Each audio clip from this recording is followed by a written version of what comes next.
Dans cette vidéo, nous allons voir comment créer un bouton 3D sur PowerPoint avec ici différents résultats que vous pouvez voir, donc avec des formes plus ou moins variées pour faire ces effets boutons, avec même des ombres. Pour arriver à ce résultat, on a deux grosses étapes qui consistent à créer une ellipse et la deuxième à lui donner un effet, ce qui peut donner ceci en termes de résultat à la fin.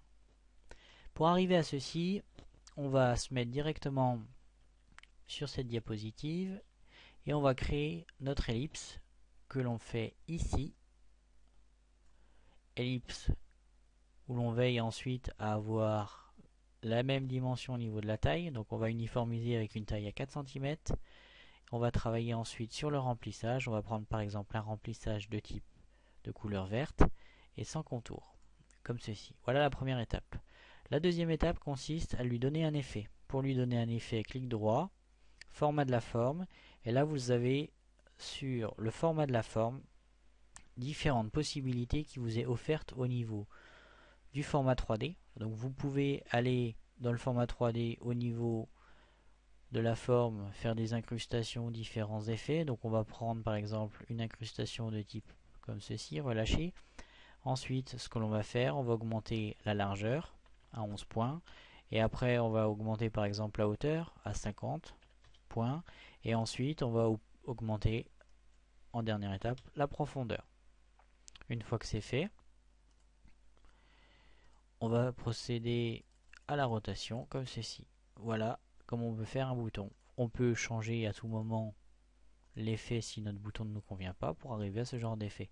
Au niveau de l'ombre, c'est le même principe. On va prendre un type d'ombre, par exemple externe, décalage vers le centre, comme ceci. Et on va augmenter son pourcentage, par exemple, à 111%. 111, 121, comme ceci. Une fois que c'est fait, votre bouton est terminé. Il ne reste plus qu'à lui mettre des couleurs, des effets et différentes textures. Par exemple, vous avez des rendus ici avec différentes formes. Et en fait, à la fin, vous pouvez même y ajouter des symboles. Pour ajouter des symboles, c'est relativement simple. À la phase conception et insertion de votre ellipse, vous allez insérer une ellipse.